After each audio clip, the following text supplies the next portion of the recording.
Bonjour à vous et bienvenue dans ce nouvel épisode des causeries du confinement covidique. Aujourd'hui est un numéro un peu spécial puisque il est coproduit par mon invité Frédéric Gonzalo. Bonjour Frédéric. Salut, salut, comment ça va Thomas? Ça va très bien et toi, merci. Merci d'être venu. Donc aujourd'hui, ce numéro spécial des causeries est un partage d'expériences entre le Québec, représenté par Frédéric, vous l'aurez peut-être reconnu à son accent, et la France, représentée par moi, et vous l'aurez aussi, vous, reconnu par mon accent. C'est toujours la même mentalité, la même ambiance, atmosphère. C'est simplement un partage d'expériences, parler de ce qui se passe, comment on réagit, comment chaque pays a réagi, comment est la situation au Québec, comment est la situation en France, quand va s'arrêter le confinement, comment les gens se préparent à la fin du confinement. Enfin, tout ça, vous en avez l'habitude, vous en entendez parler toute la journée, mais là, on essaye de l'aborder d'un autre aspect, l'aspect international. Frédéric, je vais te laisser te présenter tout de suite, tout simplement. Voilà. Ouais, merci Thomas. Alors, Frédéric Gonzalo, je suis expert marketing touristique, marketing numérique, dont j'accompagne beaucoup. J'ai été 18 ans en entreprise dans le domaine du tourisme avec différentes compagnies, que ce soit le ski, l'hôtel, les destinations. Et ça fait maintenant 8 ans que je suis à mon compte, que j'accompagne des clients de l'industrie à prendre le virage numérique, donc tout ce qui est web, médias sociaux, les bonnes pratiques, planification. Et bon, le Québec étant quand même un petit milieu, je fais beaucoup de trucs en tourisme, mais il m'arrive également de faire des mandats avec des établissements scolaires, du commerce de détail, ce qui est une bonne chose dans le contexte actuel parce qu'on sait que, bon, le tourisme, comme il s'est effondré, ça permet d'avoir quand même quelques rares petits mandats pour accompagner des clients, faire des formations en tout ce qui est virage numérique. Mais bref, les gens peuvent consulter mon site web frédéricgonzalo.com où j'entretiens un blog depuis 2011 maintenant sur donc, les meilleures pratiques du marketing numérique. Et on a eu c'est comme ça qu'on s'était rencontrés, je crois, d'ailleurs, quelques années lors des rencontres du e-tourisme à Pau, je crois, en 2013, Thomas. C'est ça? Oui, tout à fait. Et puis on s'est rencontrés il y a 2 ou 3 ans à Québec quand j'étais passé pour faire coucou, tout simplement. En fait, Frédéric, globalement, on a le même profil. Moi aussi, je vais me présenter puisque ton audience regarde aussi. Je m'appelle Thomas Young. Comme Frédéric, je suis un consultant numérique, très axé, plutôt axé sur le tourisme et particulièrement dans l'hébergement. Comme Frédéric, je fais des formations et j'accompagne les hôtels et plus largement les acteurs touristiques dans leur utilisation des leviers numériques. Et comme Frédéric, j'anime un blog sur mon site artiref.com et de toute l'audience française. Si vous ne connaissez pas le blog de Frédéric Gonzalo, je vous invite bien évidemment à y aller. Frédéric, est-ce que tu as une chronologie à faire sur comment la crise sanitaire est arrivée au Québec? Comment vous l'avez vu arriver, les signes avant-coureurs? Et puis, quand la crise est arrivée, comment ça s'est déroulé? Est-ce qu'il y a eu un confinement? Est-ce que le confinement a été progressif? Comment vous vivez ça, vous, au Québec? Écoute, Thomas, j'ai un peu l'impression qu'on vit presque du copier-coller de ce que vous vivez en France, mais avec un peu de décalage. D'ailleurs, quand on voit les différents tableaux de progression de cette fameuse courbe qu'on cherche à aplatir pour pas trop que le système hospitalier puisse, comme on dit, accommoder tous ces malades. Et donc, la chronologie, si on veut, bon, bien sûr, en janvier, février, on a observé ce qui se passait du côté de la Chine avec un peu la progression. Ici au Québec, c'est le 13 mars, en fait, le vendredi 13, très aptement, très approprié dans le contexte, où ça a été décidé qu'on entrait en confinement. Ça a été progressif par la suite avec de plus en plus de restrictions. Ce week-end-là, d'ailleurs, je me souviens que les stations de ski étaient encore en opération parce qu'ici, c'était dans le cœur de la saison. Et quelques jours plus tard, donc tout ce qui était musée, tout ce qui était hébergement, bon, quelques jours plus tard, l'hébergement a été, du moins les hôtels ont été mis de côté comme étant service essentiel, surtout les hôtels à proximité de centres hospitaliers ou autres. Mais on peut grosso modo dire que vers le 13, 14, 15 mars, c'était le début du confinement. Et on pensait que aux alentours du 4 mai, pour l'instant, c'est jusqu'au 4 mai que ça a été annoncé, mais encore déjà aujourd'hui, le gouvernement annonçait que pour ce qui est des écoles, les écoles vont demeurer encore fermées jusqu'à nouvel ordre. Alors, les écoles, dans la théorie, ça se termine ici à la 3e semaine de juin. On n'est pas aligné pour ça. Donc, la chronologie, c'est ça. Donc, c'est annoncé et depuis ce temps-là, c'est les annonces qui se succèdent. Par exemple, ce week-end qui vient de passer, le prolongement de la frontière canado-américaine qui est fermée pour un autre 30 jours, donc jusqu'à la 21 juin. Et donc, c'est quand même la plus grande frontière au monde, entre le Canada et les États-Unis. C'est énorme au niveau du commerce, au niveau, bon, les camions, les denrées médicales nécessaires peuvent passer, mais au niveau du tourisme, au niveau des individus, c'est une barrière fermée, une frontière. Tout ce qui est festival, événement, ça a été annulé jusqu'au 31 août. Donc, essentiellement, cet été, il se passe rien au Québec. Et donc, il y a plusieurs annonces qui ont été faites comme ça. Alors, ce qui fait en sorte qu'aujourd'hui, on se retrouve avec une situation où on est beaucoup en attente. Il y a quelques commerces qui commencent à rouvrir, par exemple, les ateliers mécaniques pour que les voitures puissent faire changer leurs pneus. Mais si le commerce reprend vie, mais de manière très marginale, si je peux ainsi dire. Mais l'ensemble de la population est encore en confinement au moins jusqu'au 4 mai. Après, on verra quelle sera la succession. Ça ressemble à quoi? Je dis ça ressemble quand même parce que je crois qu'en France, c'est aux alentours du 11 mai, donc vous êtes. Ouais, mais Frédéric, c'est exactement pareil. Nous, ça a commencé le 12 mars par une annonce du président de la République. Le 12 mars, donc c'était le jeudi, et le président, le jeudi 12 mars, a dit à partir de lundi, le 16 mars, les écoles vont être fermées. Voilà, première annonce. Ensuite, c'est le samedi 14 mars. En fin d'après-midi, il dit les restaurants et tous les lieux qui accueillent du public doivent être fermés. Donc ça, c'est les restaurants, les cinémas, les bowling, les musées, enfin tout ce qui accueille du lieu public, sauf les commerces de première nécessité. Et dans les commerces de première nécessité, on a les commerces d'alimentation, les tabacs, évidemment tout ce qui touche au médical, hein, les pharmacies, les médecins, les hôpitaux. Et voilà. Et la presse est aussi considérée comme un commerce de première nécessité. Et donc, avec effet immédiat. Donc, le samedi à 18h, les restaurants en plein service ont appris qu'ils devaient fermer à minuit le soir même pétante. Et là, il y a eu des réactions, différentes. Il y a des restaurants où le patron a offert plein de choses à tout le monde pour fêter ça. Il y a des restaurants où il y a eu un afflux de clients qui est arrivé vers 20h après l'annonce pour profiter du dernier repas et en faisant la fête, en consommant bien comme il faut. Le lundi 16 mars, donc les enfants ne vont pas à l'école, le président reprend la parole pour dire à partir de demain, mardi 17 mars, midi, tout le monde est confiné, et tout le monde est en télétravail. Si vous avez des enfants à garder à la maison, vous n'êtes pas en télétravail, vous vous inscrivez à la caisse d'arrêt maladie pour toucher vos allocations. Si vous devez aller travailler, vous avez le droit d'aller travailler pour les entreprises qui ne peuvent pas faire autrement que le télétravail. Donc, à partir du mardi 17 mars, toute la France, on est tous confinés, c'est-à-dire enfermés chez nous. La plupart des commerces sont fermés, même tous les commerces sont fermés, sauf les magasins d'alimentation, donc les grandes surfaces, les tabacs et la presse, je l'ai déjà dit. On peut sortir 1 heure par jour pour aller faire du sport ou promener son chien, etc.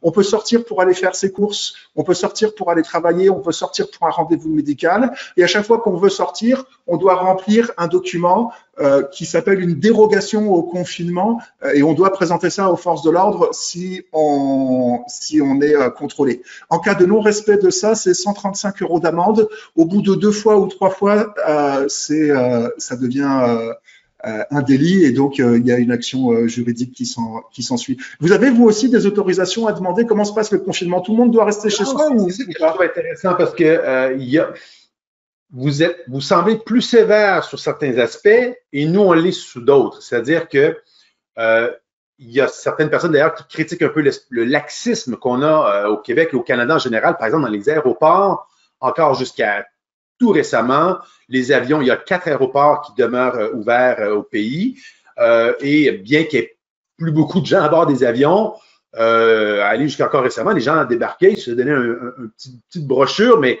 il n'y avait pas, on ne prend pas on prend pas la température, on a donné plus d'informations, on ne force pas la quarantaine, évidemment recommandé, mais on commence, les gens marchent, évidemment, vont prendre des marches, vont courir, et il n'y a pas vraiment à ce niveau-là de coercition. Par contre, on commence à avoir un peu plus de gens qui vont rapporter d'autres, parce qu'au début, c'était des tout regroupements de 250 personnes ou plus étaient, donc en mars, c'était ça la règle.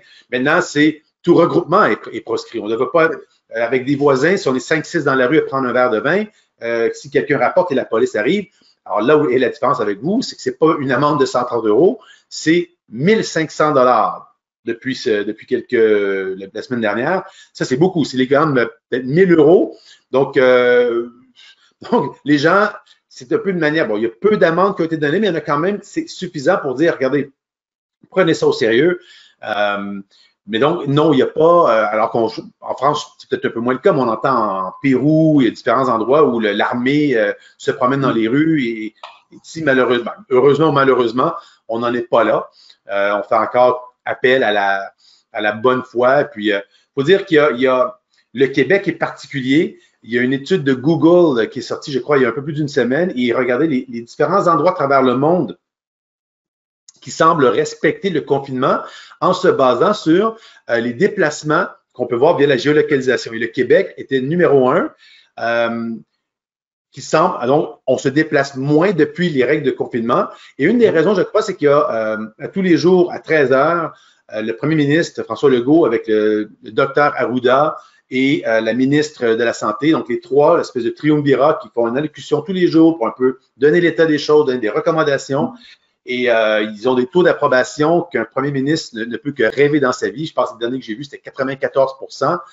Donc, c'est relativement bien géré. Alors, bien sûr, il commence à y avoir des cracks un peu dans l'armure, parce que quand ça fait 4 semaines qu'on est en confinement, bon, les gens commencent à être un peu tannés, là, si on veut, même si, malgré toutes les bonnes intentions. Mais on n'a pas vu de gestes comme, je pense, en France, surtout en Italie, où les gens étaient sur les terrasses pour dire, ah, le confinement, on s'en fout. Il n'y a pas eu ce mouvement de rébellion, si on veut, latin. C'est fait assez sérieusement en France, hein, même si effectivement on peut dans les médias on peut trouver des choses exceptionnelles. C'est fait très sérieusement. Les rues sont vides. Enfin, je vais pas dire c'est cafardeux, quoi. Mais malgré le fait que j'ai une dérogation, un document à remplir, à aucun moment j'ai l'impression que ma liberté est affectée, puisque et le confinement, nous on le fait plutôt sérieusement. Donc là, aujourd'hui, tous les hôtels, tous les restaurants, tous les sites touristiques, les offices de tourisme, tous les commerces, tout est fermé. On tourne complètement au ralenti. La Poste fonctionne encore, mais plus que 3 jours par semaine pour la livraison du courrier au lieu de 6 jours par semaine. Et là, on a fixé la date. Donc, on parle de commencer un déconfinement à partir du 11 mai, mais on ne sait absolument pas comment ça va se passer, si c'est un déconfinement total ou par région ou par classe d'âge ou par d'autres critères. Par contre, les hôtels, les restaurants et les sites qui accueillent du public en masse devront continuer à être fermés à partir du 11 mai, et on n'a pas de date réelle pour la réouverture de tous ces sites qui accueillent du public ou qui font de l'événementiel. Certains parlent de mi-juillet, mais on sait pas vraiment. Pendant ce temps-là, la totalité des salariés sont au chômage technique. Et tout le monde touche son salaire. Le salaire est payé, les salariés, hein, le salaire est payé intégralement par l'État.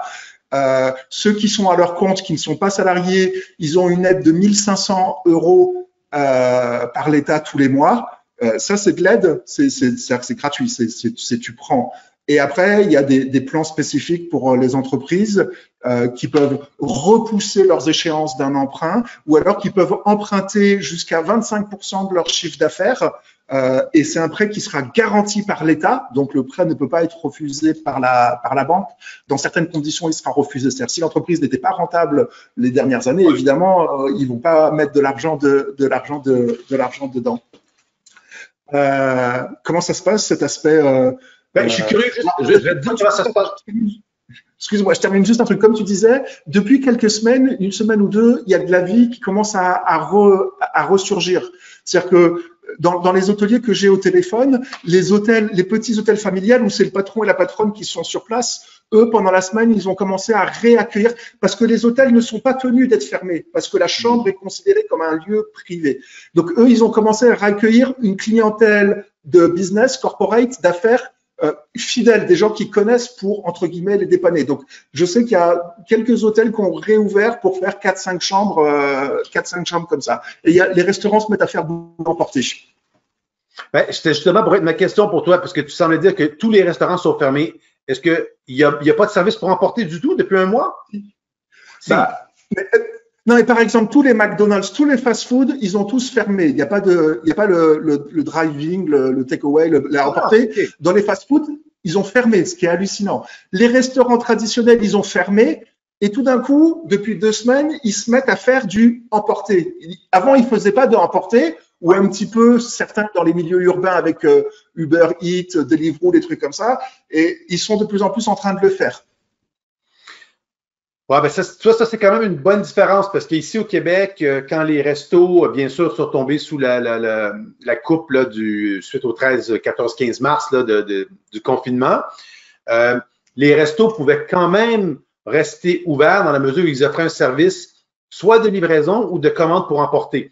Alors, il y en a plusieurs qui se sont, comme on dit, qui se sont virés de bord en commande pour emporter, bien sûr. Donc, en milieu urbain, c'est génial parce que les gens, il faut comprendre que dans les épiceries, avec la règle du 2 mètres de distanciation sociale, ben, il y a moins de gens qui peuvent entrer dans les épiceries avec donc des fils à l'extérieur. Puis, bon, c'est pas très agréable d'aller faire l'épicerie dans ce contexte où est-ce qu'il y a, bon, déjà, il y a pénurie pour certains items. Et puis, en plus, c'est pas aussi fluide que d'habitude.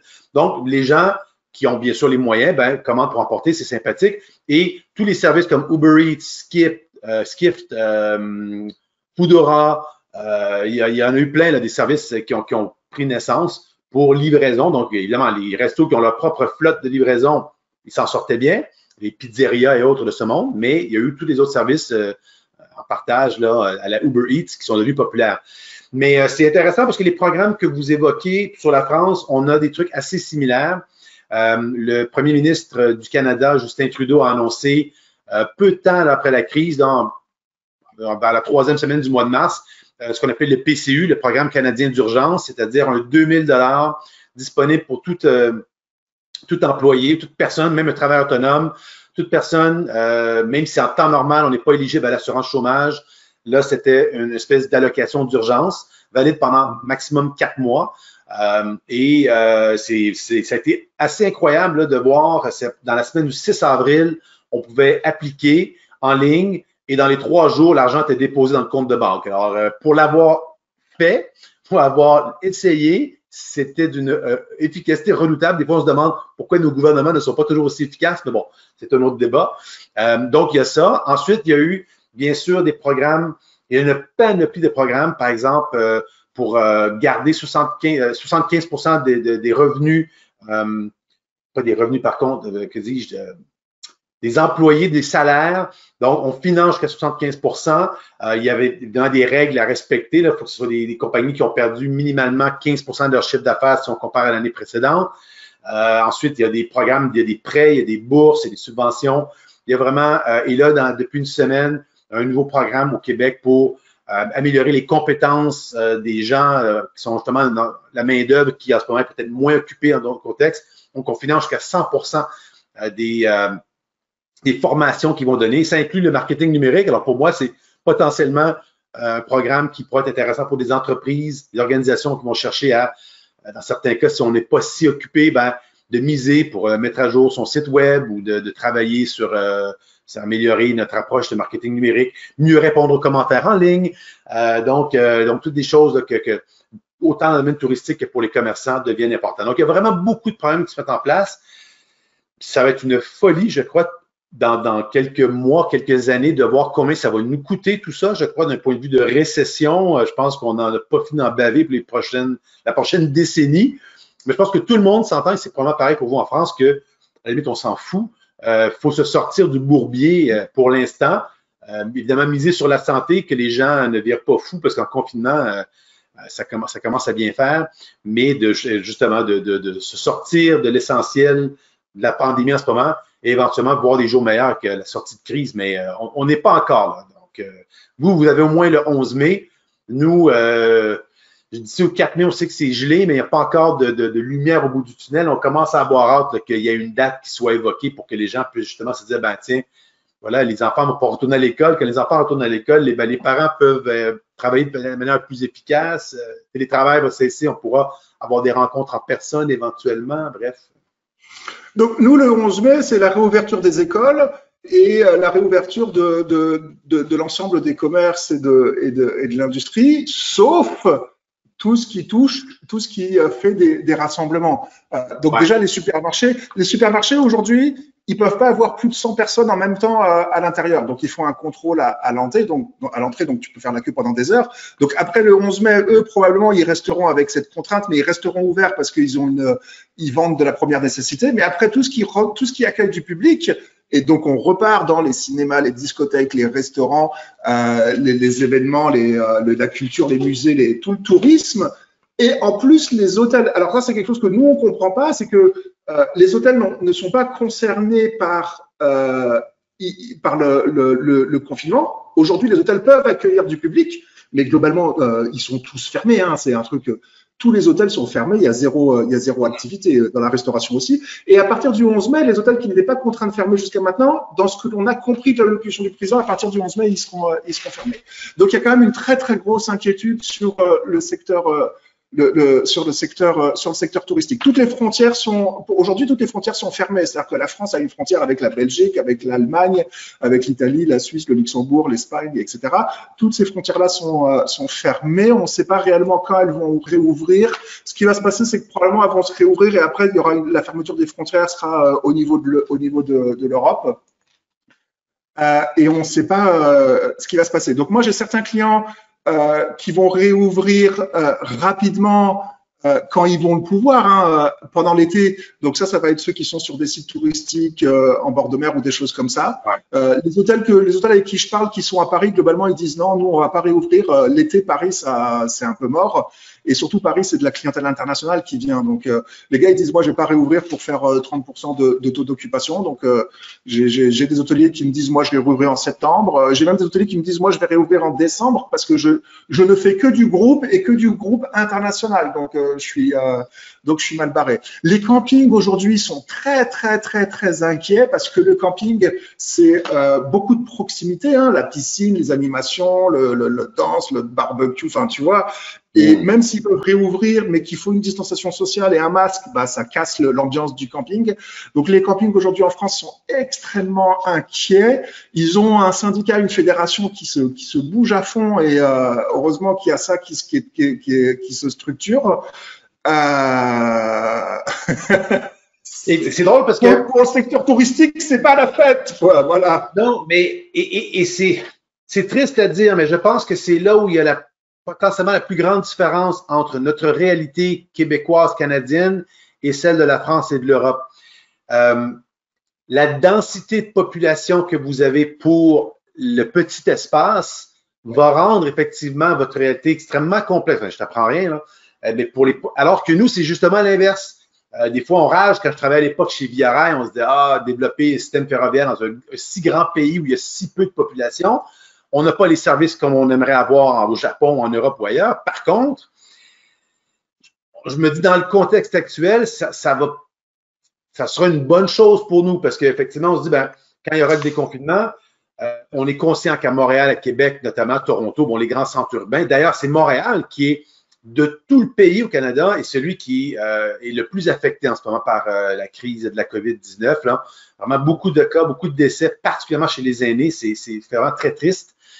Ceci étant dit, dans les régions, dans les parcs nationaux, dans les grands espaces qui font la renommée du Québec, du Canada, donc, quelque part, il n'y aura pas cet enjeu naturellement parce que il y aura peu de population. Puis, les Américains, on ne les verra pas de sitôt. Je pense qu'ils sont déjà trop occupés à s'entretuer et à se faire sortir les armes, comme on a vu ce week-end, pour pour s'en prendre à un virus. Enfin, j'ai pas trop compris comment est-ce ils vont s'y prendre, là. Mais alors, et en Europe, ben, même chose. Je veux dire, avant que les Français, que les Italiens, que les Britanniques viennent nous voir, je pense que ça ne sera pas avant l'automne et encore. C'est vraiment plus au niveau de certaines niches. Je pense que le marché du congrès, le marché de l'événementiel, là, ça va être difficile. Les centres de congrès et autres, les réunions. Là encore, je pense qu'il y aura des sorties. On commence à avoir des solutions novatrices qui disent, ben, on peut se faire des rencontres, d'une part, hybrides avec la technologie que certaines personnes se joindront aux rencontres via Zoom ou Google Meet ou autre.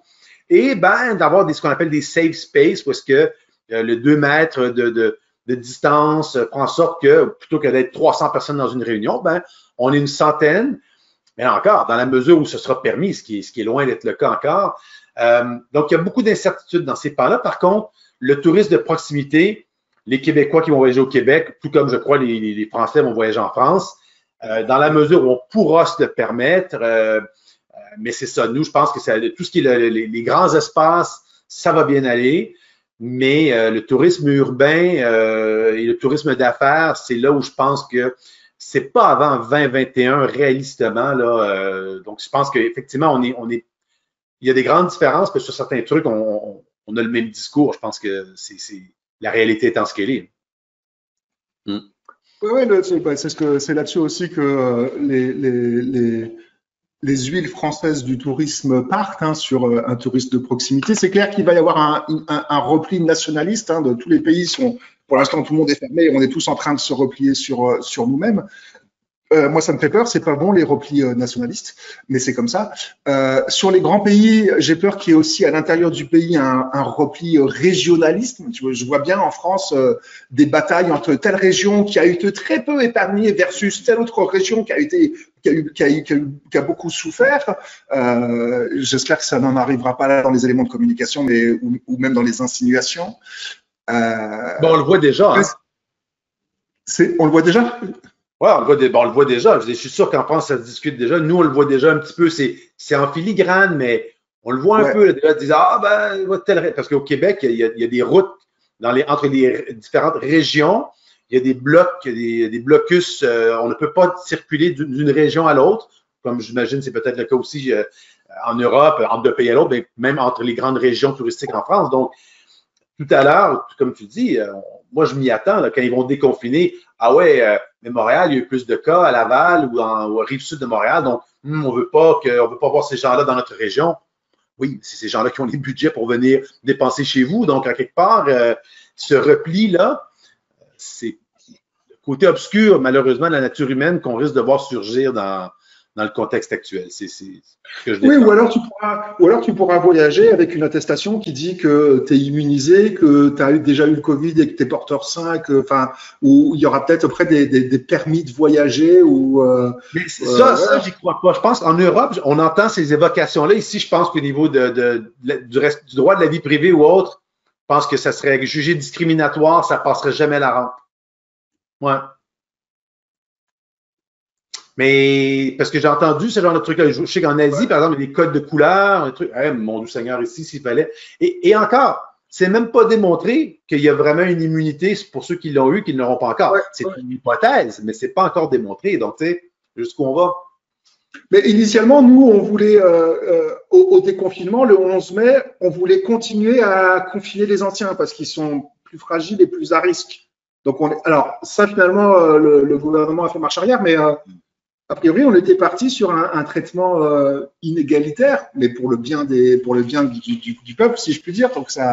Donc ça passait. A priori, les activités qui vont marcher, le tourisme qui va marcher, c'est les activités à faible densité, c'est-à-dire où j'ai personne autour de moi, et des activités où je suis soit autonome et où il y a très peu d'accessoires. Tu vois, la randonnée, le vélo, le bateau, qu'est-ce que j'avais noté? Tout ce qui est autonome et à faible. Parce que la problématique, par exemple, dans une chambre d'hôtel, quand tu as un client qui part, la problématique, ça va être de presque désinfecter la chambre. Et ça, c'est très compliqué parce qu'il y a ça va coûter horriblement cher. Donc, pour aller au plus simple, il y a plein de choses qui vont disparaître. Les chambres d'hôtel où il y avait 4 oreillers, ça, ça va peut-être disparaître. Tous les produits, tu sais, le shampoing, la savon, tous les produits, ce qu'on appelle les produits d'accueil, qu'est-ce qui va devenir? Est-ce que j'aurai toujours une machine expresso? S'il faut que la femme de chambre, elle désinfecte la machine expresso à chaque chambre à blanc, enfin, il y a des implications. Ça, c'est des questions qui commencent à venir, quoi, sur l'organisation de l'après, quoi. Je pense qu'on va voir, malheureusement, on va devoir avoir des approches novatrices dans la gestion hôtelière même. Je veux dire, parce que ce que tu mentionnais est tout à fait vrai. Il y a toutes sortes de rumeurs comme quoi, juste au niveau aérien, par exemple, au niveau des tarifs aériens, comme quoi ça va être beaucoup plus exorbitant qu'en ce moment, ça coûtera beaucoup plus cher. Et c'est normal parce qu'il va y avoir des coûts d'entretien logiques. En plus, il va devoir refiler la facture des derniers mois. Mais dans l'hôtellerie, est-ce que c'est, par exemple, un hôtel qui a 120 chambres? Ben, est-ce que ça tient la route de dire qu'il n'y en a jamais plus que 60 par soir qu'on met en disponibilité, de manière à ce que, justement, le nettoyage ne soit pas obligatoire? Ou est-ce que il y en a 60? On respecte la distanciation sociale, et comme ça, quand les gens quittent, le lendemain, ils ne viennent pas dans la même chambre, ils vont dans la chambre qui a été inutilisée, qui fait en sorte qu'on donne plus de temps. Bon, évidemment, le tenancier de l'hôtel avec les 120 chambres va dire, non, moi, je veux maximiser. Oui, sauf que tu ne pourras pas le lendemain les remettre en circulation parce que le temps que ça prend pour faire effectivement le job de bien nettoyer, de bien décontaminer, ça devient illogique. Donc, il va y avoir un paquet de questions qui vont se poser. Effectivement, je pense qu'il y a des trucs qui vont disparaître des chambres qui n'étaient pas nécessaires. Tristement aussi, je pense qu'on risque de voir un retour vers des pratiques moins écologiques. Tu sais, on parlait des fameuses bouteilles d'eau versus avoir une carafe d'eau. Les gens vont plutôt vouloir avoir la bouteille d'eau et non pas la carafe, parce que je ne sais pas qui a bu dedans avant. Tout ce qui est service buffet dans les restaurants, les buffets, on risque d'en avoir de moins en moins, pour ne pas dire inexistant.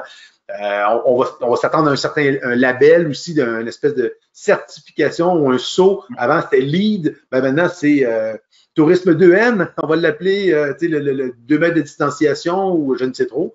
Je pense qu'on peut s'attendre à ce qu'il y ait ces innovations-là. Par contre, il n'y a aucun bénéfice outre que de réassurer la clientèle. C'est toutes des choses qui vont coûter plus cher et qui ne rapporteront pas forcément plus de revenus, donc qui au final vont rendre le tourisme tristement un peu plus pénible. Comme on a vu après le 11 septembre en 2001, prendre un avion n'est plus du tout le même charme que dans les années 80-90 pour les gens qui voyageaient.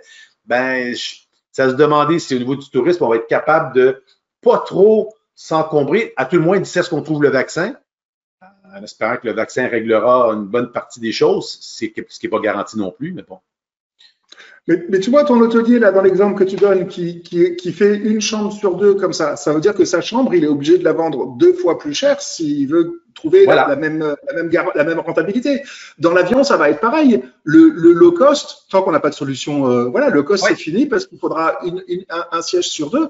Et oui, le prix du voyage va exploser. Et c'est pour ça qu'on est en train de se dire qu'on va vraiment différencier les vacances du voyage. Tu vois, les vacances où, quand tu habitais à Montréal, tu prenais un avion pour aller aux Antilles, passer 1 semaine, 2 semaines de vacances et revenir, tu allais là-bas, tu te mettais sur la plage, etc. Ça va être fini parce que la plage, tu peux probablement la trouver plus proche ou me reposer, me ressourcer. Je vais le faire en local. C'est-à-dire que mes vacances, je vais les passer en local. Je voyagerai beaucoup moins, mais quand je voyagerai, il y aura une autre dimension que peut-être le repos, le bien-être, et les voyages seront beaucoup plus préparés. Les gens vont être beaucoup plus exigeants, avoir beaucoup plus besoin de réassurance, de valider tout. Et comme de toute façon, il faudra prendre rendez-vous pour aller au musée, il faudra que je m'inscrive à l'avance, que je paye à l'avance, et puis il faut que je vienne à 9h17 et que je tape tel code pour récupérer un billet, je vais là après. Tout va devoir être bien structuré, organisé. Ça va rendre le voyage beaucoup plus pénible à organiser. C'est peut-être un retour des agents de voyage là ou des organisateurs de voyage avec un niveau d'exigence, de sécurité plus élevé, avec des prix qui vont exploser. Et donc, il faut réinventer ça. Il faut réinventer le tourisme local. Oui, mais il y a des endroits où je pense qu'il peut y avoir des innovations qui seront intéressantes et qui seront des améliorations. Et je prends un exemple au niveau de la restauration. Les restaurants, il y a un syndrome ici au Québec, et je suis sûr que c'est pareil en France, en Europe, où, en fait, je ne sais pas si vous prenez des réservations dans les restaurants. Oui, il y a des restaurants qui prennent des réservations. Bon. Alors, oui. Un classique, là, c'est 40, 50, des fois 60% des gens qui ne se présentent pas le soir venu. Donc, je me dis, ben, est-ce que ça peut enfin vouloir dire la grande révolution tant attendue, ou est-ce que tu as un resto qui, avant, peut prendre, je ne sais pas, moi, 80 places assises, il peut juste en prendre 40. Ben, t'appelles, tu réserves, je prends ta carte de crédit, et si tu n'annules pas, je mets 25 $ dessus, ou je mets 20 €, peu importe. Ben, il n'y en aura plus des no-shows, il n'y en aura plus des gens qui ne se présentent plus. Donc, en quelque part, moi, je me dis, si ça peut être une innovation, il va améliorer. Ben, pour les restos, ça va vouloir dire, ben, finalement, c'est peut-être pas si mal. Et les habitudes vont avoir été prises, ce qui fera en sorte que dans 12, 18 mois, si le confinement fait en sorte que, bon, le 2M, il est peut-être moins nécessaire, qu'on devient un peu plus laxiste, les habitudes auront été prises de dire, t'appelles, tu réserves et je prends ta carte de crédit parce que, donc, tu sais, faut pas voir tout noir non plus là-dedans. Je crois qu'il y a certaines sphères, certains endroits. On parlait de low cost dans l'aviation. Il y avait une raison pourquoi c'était un low cost. Parce que le turnaround, là, au niveau des avions, ils arrivaient à une barrière, puis ça prenait 8 minutes d'écart, et puis on avait vidé l'avion, on remplissait de gens. Ouais. Il était où le nettoyage? Il n'y en avait pas. Ouais. Bon, donc là, on va dire, on va prendre le temps de bien nettoyer. Bon, il y a un coût à ça. Par contre, mais c'est ça. Ce qu'on perd d'un côté, on le gagne de l'autre. Par contre, on va voyager dans des avions, on espère, plus sécuritaires, plus propres, mais qui vont, malheureusement, ça va coûter plus cher, fort probablement. Déjà que les low cost avaient un peu la vie dure, je pense que là, on va en voir. C'est un modèle d'affaires qui est appelé à être remis en question, selon moi, là, sans aucun doute. Alors, moi, il y a des trucs que je ne regretterais pas chez les low cost. Hein. Nous, ils avaient l'habitude de faire des pré-enregistrements. C'est-à-dire que tu arrives à la porte, ils t'enregistrent. L'avion n'est même pas encore enregistré. Ils t'enregistrent pour t'entasser dans le couloir. L'avion arrive, les gens descendent, ils ouvrent la porte et comme ça, c'est suroptimisé, quoi. Alors, donc, tu passais 20 minutes dans un couloir comme ça avec tous les gens, c'était rien d'agréable. Ça, je vais le regretter. Par contre, je suis comme tout le monde. Hein. Des fois, je payais des billets d'avion pour traverser la France pour moins de 10 €. Enfin, ça, je vais pas le regretter, quoi. Malheureusement, je suis comme tout le monde. Mon porte-monnaie est quelque chose d'important. Et quelque chose d'important, quoi. Quel est t'as échangé avec des gens, des acteurs touristiques récemment. Je crois que tu as fait un webinaire intéressant le 26. D'ailleurs, il doit être en replay quelque part, donc on peut mettre l'adresse du replay autour de la vidéo. C'était avec qui et ça parlait de quoi? Oh mon Dieu, ben oui, j'en fais plusieurs ces jours-ci. Je fais soit des webinaires, je fais des Facebook Live avec Tourisme Express, avec différents intervenants. On avait parlé avec un hôtelier québécois basé à Beijing qui nous parlait un peu de son expérience et de la sortie de crise, donc message d'espoir. J'avais fait un webinaire effectivement c'était il y a environ 3 semaines, sur le marketing touristique à l'ère de la COVID-19, où essentiellement, ce que je partageais, c'était les bons coups, ce qu'on voyait, mais l'importance de si je résume là, grossièrement, c'était surtout de dire on ne doit pas rester silencieux parce que c'est un peu beaucoup le réflexe de certains. Il y en a on a l'impression qu'ils mettent la barrière là, qui dit bon ben fermez puis on va ouvrir quand ça va déconfiner. Oui, mais quand ça va déconfiner, tout le monde va être sur la piste de départ. Donc, ceux qui maintiennent le cap en ce moment, qui partagent des trucs sur Facebook, sur Instagram, des articles, qui sont humains dans leur communication, c'est pas de communiquer plus ou de communiquer mieux, mais de rester présent. Que ce soit des agences de voyage, que ce soit des hôteliers, que ce soit des musées. Il y en a qui, dans les musées, on a vu des initiatives au Québec, où est-ce que le musée d'histoire qui dit, tiens, documentons cette période spéciale qu'on vit. Alors, envoyez-nous vos anecdotes, envoyez-nous des images, des vidéos. Donc, on se bouge pour rester présent, pour faire en sorte que quand mi-mai, juin, juillet va arriver, on va dire, tiens, je vais aller faire un tour au musée ou je vais aller faire un tour ou le camp de vacances qui dit, non, c'était pas le temps de communiquer, je fais rien. Ben oui, mais si tu attends justement à la mi-mai, tu vas être dans la boîte de réception, une box des gens avec 150 autres courriels de gens qui disent, hey, je veux ta business.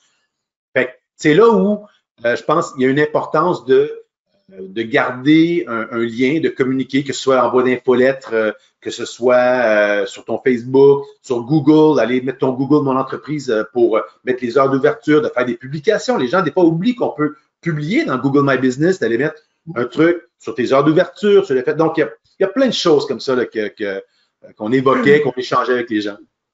Ouais, alors, ceux qui ont une fiche Google My Business, vous avez une fonction qui s'appelle article, post, mais elle est fermée pour les hôtels et les hébergeurs, en fait. Ah, pour vrai? Peut-être c'est que pour la France, mais en France, les hôtels et les hébergeurs ne peuvent pas écrire de post. On n'a pas d'explication officielle. Moi, je pense que comme c'est sur la fiche Google My Business qu'il y a aussi le meta search, le comparateur de prix des OTA, de Booking, etc. Google veut pas que l'hôtelier puisse publier quelque chose gratuitement qui dit réservé en direct, appelez tel numéro, je fais moins cher qu'en dessous ou des trucs comme ça. Mais tu as tout à fait raison. Il faut communiquer, c'est ce qu'on dit aussi, parce que pour l'instant, on a l'impression que vous êtes mort. Alors que les établissements ne sont pas morts, ils sont en sommeil, et donc communiquer, faites du bruit, parce que la mort, c'est quelque chose d'abominable, quoi, même si c'est. Donc il y a plein de choses, à dire. Quel est le sentiment, les hôteliers, les restaurateurs, les acteurs touristiques, c'est quoi leur sentiment, comment ils sont, leur point de souffrance aujourd'hui? Ouais, je te dirais, du côté des restaurateurs, ça dépend vraiment à qui on parle, mais je pense qu'il y en a quand même plusieurs qui ont réussi à. Ils ont perdu, dans certains cas, 60-70% de leur chiffre d'affaires, mais qui ont réussi quand même à aller rester en vie avec moins d'employés. Certains sont en chômage technique et ceux qui ont gardé, de faire justement des commandes pour emporter, des services de livraison. Et il y en a d'autres que je connais qui c'est à peu près aussi bon qu'avant la crise. Donc, il y en a qui s'en tirent bien. Les hôtels, par contre, c'est la catastrophe. Je veux dire, c'est entre 1 et 5% de taux d'occupation à l'échelle de la province. Et celui qui a 5%, c'est celui qui est basé à côté d'un hôpital ou parce qu'il y a une raison d'héberger des travailleurs du milieu, des camionneurs, ou bon, il faut qu'il y ait une raison parce que sinon, c'est marginal. Donc, c'est extrêmement difficile au niveau de tous les amis que j'ai qui sont dans l'hôtellerie. Même les locations de chalets, c'est que ça fait comme un peu tomber dans une zone grise au moment du confinement et une semaine ou deux après, là, ils ont émis la règle de non, les chalets aussi, c'est pas permis parce que pour les mêmes raisons. Il faut qu'il y ait quelqu'un qui vienne, les Airbnb de ce monde ou les locations de chalets. Ben oui, mais il faut qu'il y ait quelqu'un qui vienne entre les deux, qui le nettoie. C'est quoi les garanties que c'est bien fait? Donc, je dirais que le milieu de l'hébergement, de l'hôtellerie et les agences de voyage, quand je dis agence de voyage, c'est tout ce qui tourne autour des agences de voyage. Donc, le marché de la croisière, tout ce qui est événementiel, culturel, tout ce qui est spectacle. Bon, il y en a qui essayent de faire des trucs en ligne, mais c'est vraiment les pans, je pense que c'est pareil pour vous, là, où est-ce que le domaine du voyage, là, j'ai fait quelques interventions avec des partenaires à ce niveau-là, puis c'est faut parce qu'on n'a pas de date, on n'a pas donc, c'est difficile, à part partager des trucs sur ce qu'on fait. On fait un peu, on suit des webinaires pour se former. On peut faire des quiz pour dire, à quoi on rêve, c'est quoi la prochaine destination qu'on va faire. C'est correct. Il faut alimenter, justement, encore une fois, nos Instagram, nos Facebook et autres. Mais au-delà de ça, le téléphone ne sonne pas à part pour dire, en 2021, je vais faire une croisière en Alaska. Bon, on peut se renseigner, mais les achats concrets. Et toi, dans tes activités d'accompagnement, tu as de la formation. Donc, j'imagine que la formation en présentiel, ça n'a pas lieu. Donc, tu as transféré, tu fais. Est-ce que tu sens qu'il y a une demande pour de la formation en ligne? Est-ce que ça marche? Énormément de demandes, mais évidemment, dans le contexte actuel, compte tenu que les gens sont sans emploi ou autre, alors la demande, elle est d'abord et avant tout pour les trucs gratuits. Alors, c'est sûr que les webinaires gratuits, ça cartonne. Les gens vont écouter probablement notre conversation, c'est très bien. Moi, j'ai des webinaires qu'on peut acheter, une formation en ligne sur mon site. J'en ai vendu quelques-unes formations en ligne, mais non, comme je disais, c'est plus ce nouveau programme qui s'appelle le PACME, le PACME, qui est un programme d'action concertée pour la main-d'œuvre, qui justement va subventionner jusqu'à 100% des frais reliés à une formation en marketing numérique. En fait, c'est plusieurs sujets. Moi, évidemment, ça va être par rapport au marketing numérique. Et donc, j'ai beaucoup de demandes depuis 2 semaines, depuis que ce programme a été annoncé. Il y a une cagnotte quand même de 100 millions à la clé pour aider les entreprises à aller s'aider. Ça peut être en gestion de projet, en comptabilité, en opération, en marketing numérique, bref. Donc, heureusement qu'il y a ça. Donc là, ça va permettre que je pourrais accompagner des clients et autres. Mais sinon, c'est vrai que étant donné que dans le domaine touristique, à tout le moins, ça c'est plutôt, on est un peu en attente. Et pas que, hein, même dans le commerce de détail, même les écoles, dans certains cas, j'accompagne des établissements scolaires, mais tant qu'ils ne savent pas quand ils vont ouvrir, vous au moins, vous savez que ça va être le 11 mai. Nous, on ne le sait pas encore. Donc, mais toi, j'imagine que c'est pareil. J'imagine qu'il y a des hôtels qui veulent avoir l'accompagnement des meilleures pratiques pour la gestion des commentaires. Je ne sais pas comment ça doit ressembler. Alors donc moi j'ai plusieurs activités, c'est vrai. Moi nous on a trois métiers, hein. Le premier métier c'est de répondre aux avis en ligne pour le compte des hôtels et des restaurants, etc. C'est-à-dire qu'on prend en délégation la e-réputation. Donc ça c'est zéro quoi. Il y a zéro avis. Donc on a appelé, on a communiqué avec tous nos clients et on leur a dit qu'on suspendait le contrat et que quand la situation reviendrait à la normale, le contrat repartirait. Mon deuxième métier, c'est de faire de la formation. Et le troisième métier, c'est du conseil et des conférences, comme toi, Frédéric. La formation, moi, ça fait 3 ans que j'ai des parcours de formation en ligne, que ce soit du MOOC ou du SPOC. Donc, le MOOC, c'est le stagiaire est complètement autonome. Le SPOC, il est accompagné, il est tutoré, il y a des visioconférences, il y a des exercices à faire, à rendre, il faut en corriger. Il y a aussi des programmes de l'État. Hein. C'est-à-dire que le programme SPOC, il est pris en charge à 100% par l'organisme de formation qui s'occupe des hôteliers, des restaurateurs. Il faut juste remplir un formulaire en ligne, c'est tout ce qu'il y a à faire. Mais tu vois, le problème, c'est que comme tout le monde est en activité partielle, en chômage, chez soi, confiné, comme ils sont pas salariés, enfin comme ils peuvent pas faire de la formation puisque ils sont pas sur leur lieu de travail, enfin ils sont pas en mission de travail, tu vois. Donc il y a une ambiguïté, il y a un problème de ce côté-là. Donc c'est pas a priori on se serait dit il y aura une ruée vers le e-learning comme ça et comme toi j'ai fait des ventes, mais rien d'extraordinaire quoi. Voilà, il n'y a pas un effet particulier. Il y a peut-être un effet un peu plus particulier parce que comme on fait beaucoup de webinars comme toi et qu'on parle de tout ça, donc on a un peu plus de visibilité. Donc moi j'attribue la suractivité de vente, je les attribue à une plus grande exposition médiatique du moment. Je sais pas. Ouais. Ben, je pense qu'un service comme le tien, effectivement, c'est peut-être quand il y aura le déconfinement où que les gens vont revenir en entreprise, mais que ce ne sera peut-être pas si occupé pendant que, parce qu'on s'entend, il y a beaucoup, économiquement parlant, il y en a plusieurs qui auront souffert là, des dernières semaines. Ben, il y en a peut-être qui, justement, je ne sais pas s'il y a un programme gouvernemental qui devra venir appuyer la chose, mais ça va peut-être vous aider, j'ose espérer. Là. Moi, en tout cas, c'est le programme du PAC, mais ça contribue. C'est pas encore, je vous dis, on va vendre la peau de l'ours après l'avoir tué, là, mais c'est prometteur, à tout le moins pour l'instant. Donc, je pense que c'est probablement ce qui risque aussi d'arriver de votre côté. Même chose, mes webinaires, j'en vends pas pour l'instant, mais je me dis, ce n'est que question de temps, là, quand les gens vont revenir en entreprise, ça sera peut-être cet été ou cet automne, ben à ce moment-là, ça sera le moment. Les webinaires sont aussi pertinents à ce moment-là. Même chose pour les parcours de e-learning que vous avez prévus. C'est juste que pour l'instant, on aimerait ça que ça pourrait être un revenu passif intéressant. Ben, il est malheureusement un peu pelleté vers en avant parce que le timing n'est pas là. Ouais, nous, on est très inquiet. Tout le monde est très inquiet pour l'avenir. Je crois qu'il y a un syndicat en France qui a avancé le chiffre de 30 à 40% des restaurants qui ne réouvriront pas et donc qui sont morts. Alors, c'est comme à chaque fois. Peut-être que les chiffres des syndicats sont un peu surévalués pour faire pression auprès du gouvernement, mais il va y avoir des dommages collatéraux, de gros dommages collatéraux, quoi. Tous les acteurs, les hôtels, les restaurants, tous les acteurs qui étaient un peu faibles, hein, qui étaient un peu limites en trésorerie, qui n'avaient pas travaillé leurs produits, ou alors qui n'avaient pas investi dans la technologie, ou alors qui faisaient mal leur travail, enfin tout ça, tous ceux qui étaient un peu faibles, qui n'avaient pas de valeur ajoutée, etc.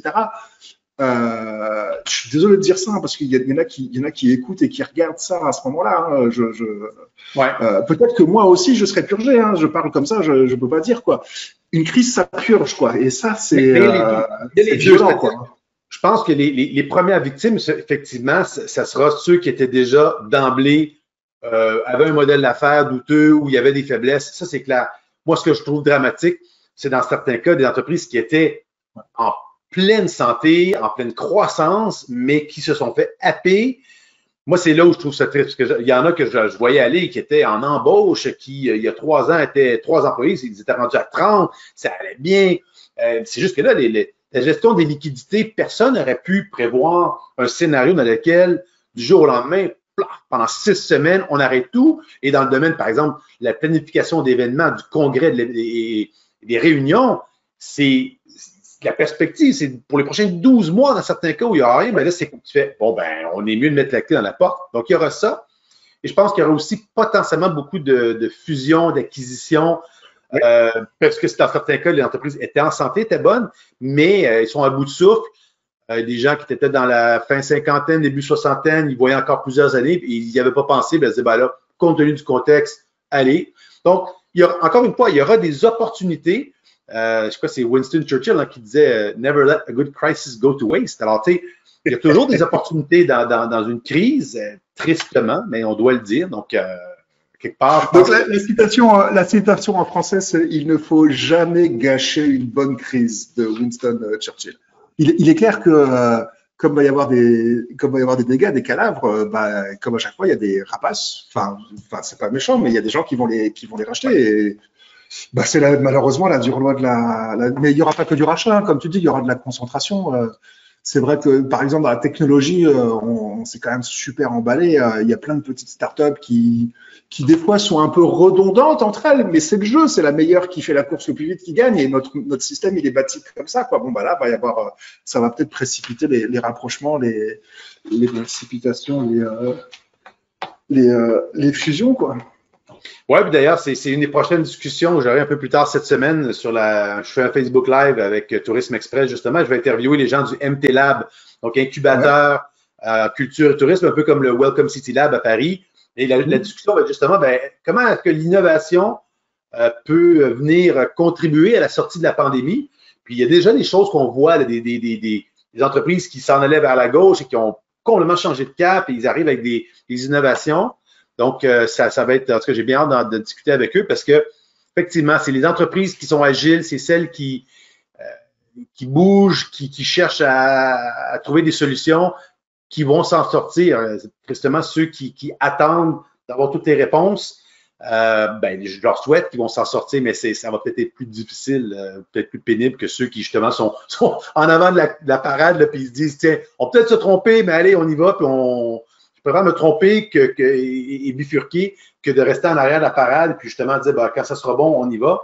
Bon, question d'école de pensée, là, rendu là. Et moi, j'ai l'impression en France que alors je reviens dans les acteurs touristiques, j'ai l'impression qu'ils sont plutôt bien accompagnés dans le sens où tous les hôtels, par exemple, ils se sont pris un coup de poignard dans le dos de la part de Booking et d'Expedia qui a décidé de rembourser automatiquement les clients, etc. Moi, je trouve que c'est une bonne chose de rembourser les clients, mais a priori, c'est pas à Booking ou à Expedia de prendre la décision, c'est à l'hôtelier de le faire. Même si le contrat qu'ils ont signé le permet de le faire, hein. C'est l'article 2.10 du contrat de Booking qui dit qu'en cas de cause exceptionnelle, Booking remboursera les clients. Et ils ont signé. J'ai l'impression que les chaînes hôtelières, les groupements, tu vois, en France, on a plein de petits groupements un peu authentiques, tout ça, mais qui perdaient de la vitesse face à Booking et Hostel. On a l'impression qu'ils essayent de reprendre la main et dans certains cas, j'ai l'impression qu'il y a une mayonnaise qui est en train de prendre. On a les chambres de commerce, on a les institutionnels, les offices de tourisme. Il se passe plein de choses. Il y a plein d'actes de générosité, des webinaires gratuits partout, de très haute qualité. Enfin, tu vois, j'ai l'impression qu'il y a une dynamique assez positive quand même, hein. Oui, et puis on le voit aussi ici, gros mouvement avec tout ce qui est hashtag achat local. Il y a un site web qui a été mis en ligne par le gouvernement, le panier bleu. Ça a été pris d'assaut dans la journée que ça a été annoncé. Ça a fait crasher les serveurs. Bon, je reste dubitatif sur l'aspect durable de ces initiatives-là. Je le souhaite de tout cœur parce que pour moi, l'achat local, c'est pas quelque chose qu'on devrait encourager. C'est quelque chose qui devrait couler de source, qui devrait se faire naturellement. Maintenant, j'ai hâte de voir parce que le consommateur va être dans cette mouvance-là, mais si le lendemain, il décide de dire, OK, c'est beau le Québec, j'ai fait mon mouvement, mais après ça, bon, je vais aller au Portugal l'été prochain ou je vais aller faire un tour en Amérique latine, vers quoi je me tourne? Les réflexes risquent de revenir. Je vais retourner vers mon Expedia ou mon Booking ou mon TripAdvisor. Donc, c'est là où la nature a horreur du vide un peu. Je ne sais pas jusqu'à quel point ces comportements-là vont avoir été modifié tant dans le domaine du voyage à tout le moins. Alors, je pense que sur le marché local, je nous le souhaite tous, effectivement, que ce sera à travers nos chambres de commerce puis nos solutions natives localement, qu'on ait en direct avec l'hôtelier, qu'on ait en direct avec le restaurateur ou l'aubergiste. Mais je pense que sur le marché international, malheureusement, les réflexes risquent de revenir. Mais bon, je ne suis pas devin, là, mais c'est un... Je partage 100% ton truc. C'est, il y a des campagnes de publicité qui vont arriver, voyager québécois, voyager français, mais réservez aussi par la France, ne réservez pas sur les hôtels. Enfin, on peut imaginer plein de campagnes.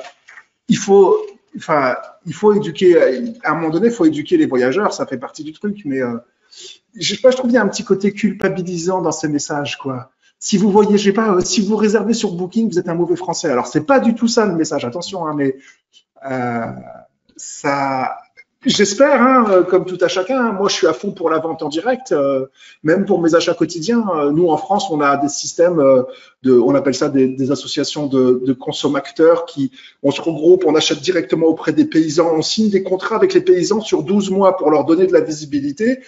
On paye la même chose tous les mois, comme ça ils savent combien ils font de chiffre d'affaires sur toute l'année, ce que leur garantit la grande distribution aussi, quoi. Et on a des distributions de paniers. J'imagine que vous avez des systèmes similaires en France, quoi, en Québec. On a vu arriver dans on appelle ça les AMAP, Associations pour le maintien d'une agriculture paysanne. On a vu arriver dans les AMAP pendant le confinement, hein, des gens qui ne pouvaient plus aller en grande surface. Donc, alors eux, ils disent c'est génial, mais ils veulent rester et j'espère qu'ils vont rester. Mais bien évidemment, pourquoi Booking, pourquoi Expedia, ils réussissent parce que c'est fantastique. Et si on met pas un outil fantastique en face, il n'y a pas de raison que le voyageur, qui lui ne pense que à sa facilité, il change son comportement.